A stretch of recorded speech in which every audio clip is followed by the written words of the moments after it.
वेदांत पाशा साहब, हमारे एमएससी और हमारे सीनियर लीडर रेड्डी साहब, लोग इकराम हिजाब साहब, बुजुर्गों और साथियों, मैं ज़्यादा वक्त नहीं लूँगा। हैदर साहब ने कहा है, कुछ बातें ऐसी की है और जो सब ने आने से पहले कुछ बातें भी कही थी, उसके बारे में हम डिस्कस करेंगे। और बहुत अच्छी बात है कि तकरीबन 100 से भी ज़्यादा ख़वातीन यहाँ से पास आउट हो चुके हैं। इस इदारे के बारे में ज़्यादा कुछ मैं जानता नहीं हूँ, जानना चाहता हूँ। आने वाले दिनों में इस इदारे के बारे में आप मुझे फीडबैक दीजिए, जो भी हम कर पाएंगे, जो भी हुकूमत कर सकती है या माइनॉरिटी डिपार्टमेंट कर सकती है या वर्क बोर्ड कर सकती है, हम पूरी ईमानदारी से इदारे के लिए पूरी मदद करेंगे। और आज दूसरी बात, कल जो है सूफी सन कॉन्फ्रेंस मतलब किया गया है, मैं आप लोगों से अपील करना चाहता हूँ कि सारे आप लोग पार्टिसिपेट करें वहाँ, जहाँ से एक मैसेज जाए अमन शांति भाईचारे के लिए। इस साल का हुजूर के 1500 साल इस मिलाद नबी के सिलसिले में इस प्रोग्राम को आयोजित किया है। हम लोग पहला प्रोग्राम हम लोगों ने हुबली में किया था और दूसरा प्रोग्राम कोप्पल, तीसरा प्रोग्राम है। पूरे स्टेट के लोगों की नज़र बस कल्याण पे है कि यहाँ क्या प्रोग्राम हो रहा है। मैं आप लोगों से अपील करना चाहता हूँ, दरख्वास्त करना चाहता हूँ कि आप सब लोग जो है इस प्रोग्राम में शिरकत करके इसको प्रोग्राम को कामयाब बनाएं। अस्सलाम वालेकुम। उसको शफीक जो मेरा गौस है, लाडला बेटा तेरा, मोहतरम उलमाए किराम, सियासी कायद आली जनाब सलीम अहमद साहब, ज़िला बीदर के सियासी कायद अरविंद अगली साहब, तमाम हाजिरीन मजलिस, आपके दरमियान हाजिर होने की वजह सबसे बड़ी ये है कि इस पुरफितन दौर में, बल्कि इस सदी में आक़ाए नामदार सरकार दो आलम सल्लल्लाहु अलैहि वसल्लम की अज़मत पर जब भी अंगुष्ठ नुमाई हुई है तो बबांग दोहल मैं ये कहना चाहता हूँ, हर आशिक़ रसूल की नज़र सिवाय बरेली के और कहीं नहीं जाती। जो आला हज़रत ने मेयार दिया मोहब्बत का, जो आला हज़रत ने हिफाजत की है अक़ायद सुन्नतुल जमात की, जो अज़मत सहाबा के ताल्लुक़ से उन्होंने कहा है, जो अहले बैत के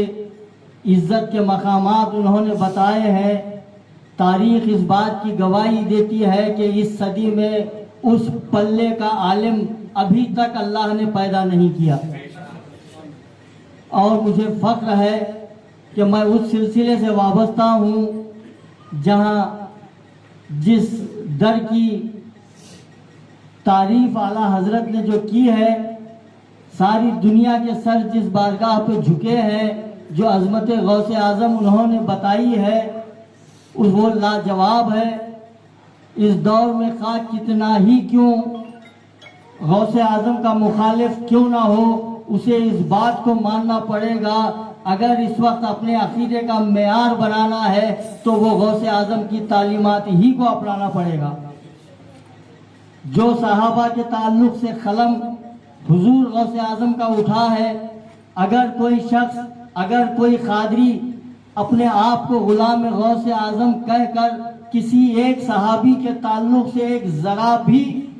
लग़्ज़िश हो उसकी ज़बान से, तो हम चाहें या ना चाहें गौसे आज़म उसी वक्त उसको अपने सिलसिले से खारिज कर देंगे।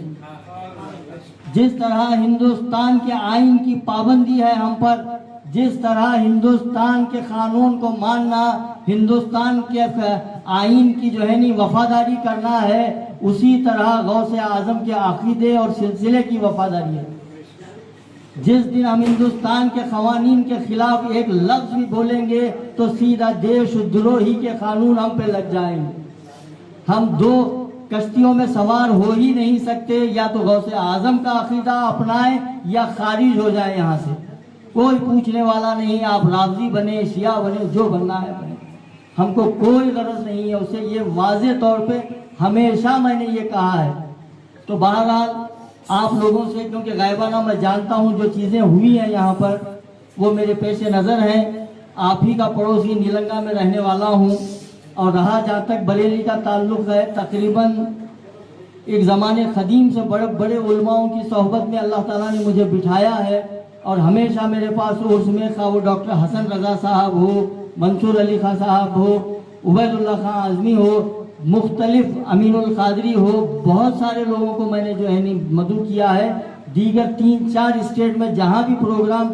میرے کہنے پر ہوتے ہیں میں نے انہی حضرات کے نام دیے ہیں۔ آپ لوگوں سے یہی گزارش ہے کہ آپ کے سرزمین پر سرکار دو عالم صلی اللہ علیہ وآلہ وسلم کا وہ عظیم پروگرام منایا جا رہا ہے، وہ جشن میلاد النبی جو 1500 سالہ ہم اس وقت خوش نصیب ہیں جو دیکھ رہے ہیں، اس صدی میں جو ہے سرکار کی پیدائش کا موقع آ رہا ہے 1500 سالہ۔ تو آپ سے گزارش کرتا ہوں کہ جس طرح جلوس کی شکل میں آپ 12 ربیع الاول کو نکلتے ہیں، آپ زمانے کو دکھا دیں کہ عاشقان اعلیٰ حضرت اسی اعتبار پر سرکار کے لیے اپنے تمام چیزوں کو چھوڑ کر صرف سرکار کے لیے نکل رہے ہیں۔ مجھے امید ہے کہ آپ میری گزارش قبول فرمائیں گے۔